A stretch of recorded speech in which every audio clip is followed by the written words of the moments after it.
যমুনামুখ সমষ্টিৰ সৰুপাতাৰ 48 ব্লক বহুত দিনৰ পৰা আমাৰ ইয়াতে নদীয়ে ভাঙি ভাঙি লৈ গৈছে।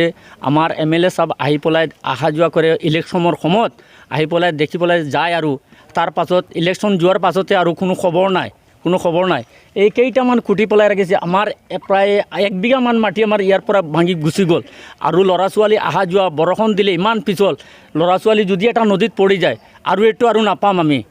আৰু কেতিয়াবা যদি ডেলিভাৰী কেছৰ কিবা এটা পেচেণ্ট হ'লে মানে আমি বস্তা চস্তা দি পেলাই কিবা দি বাঁহ দি পেলাই বুকি আনিব লাগে।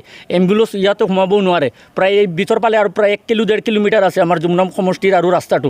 সিফালে আৰু প্ৰায় 1 বিঘামান এনেকুৱা কমচে কম 100 মিটাৰ এনেকুৱা হৈ যাব, কিবা 50 মিটাৰ হ'ব ভাঙি গৈছে।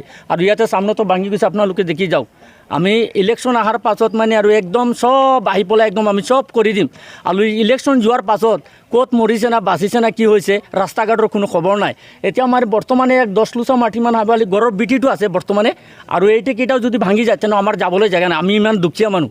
আৰু আপোনালোকক কি ক'ম আৰু ল'ৰা ছোৱালী ইফালে মছজিদতো যাব নোৱাৰে, স্কুলতো যাব নোৱাৰে। বৰষুণ দিলে ল'ৰা ছোৱালী ঘৰত বহি থাকিব লাগে, ইমান পিছল ৰাস্তা হৈ যায়। আৰু বেমাৰী মানুহ লৈ পেলাই ইফালে অহা যোৱা কৰা বহুত অসুবিধা হৈ যায়। কি আহ্বান জনাব?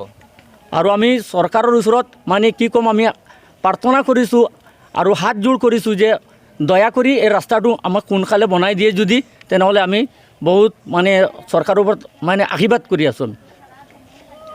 আৰু চৰকাৰে এইবিলাক আমাৰ MLA সাহেবে চব বুজি পাই আছে, দেখি গৈছে। আহি পেলাই কেইবাৰ আহিছে, আহি পেলাই দেখি গৈছে। কিন্তু দেখি যোৱাৰ পাছতো ইমান মানে গুৰুত্ব এইটো মানে দিয়া নাই আৰু জনাইছোঁ। আজি যিহেতু এনে এটা পৰিস্থিতিৰ সময়ত আপোনালোকে আহি পেলাই আমাৰ মাজত উপস্থিত হৈছে।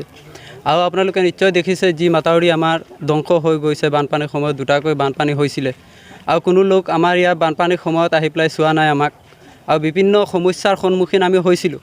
দুখীয়া মানুহে যি খেতিসমূহ কৰিছিলে, প্ৰায় 100 বিঘা খেতি আছে, আদি চুক্তি খেতি কৰে এইবিলাক মানুহে, কিন্তু তাৰ ফলাফল একো পোৱা নাই যিসমূহ বানপানীয়ে বিধ্বস্ত কৰিছে।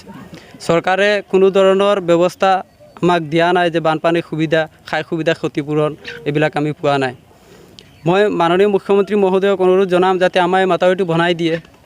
আৰু আমাৰ বিধায়কক আগন্তুক দিনত আমি বঞ্চিত কৰিম যাতে আমাৰ এইবিলাক গাঁৱত যাতে তেখেতসকলে আহি পেলাই সোমাব নোৱাৰে। কাৰণ দলংৰ ওপৰত যেতিয়া আহিছিলে বানপানীৰ সময়ত আমি তেখেতক অনুৰোধ কৰিছিলোঁ যে ছাৰ আপোনালোকে আহক, আমাৰ দুখ দশাখিনি আপোনালোকে অন্ততঃ এবাৰ হ'লেও চাই যাওক। তেখেতে কৈছে আমি দলংৰ পৰা এইখিনি বস্তু আমি দেখিছোঁ ইয়াৰ পৰা, কিন্তু আমাৰ জেগাত আহি পেলাই উপস্থিত হোৱা নাই। যেতিয়া বৰষুণ হয়, বৰষুণৰ দিয়াৰ পিছত ল'ৰা ছোৱালীবিলাক স্কুললৈ যাব নোৱাৰে, বিভিন্ন পৰিস্থিতিৰ সন্মুখীন হয়।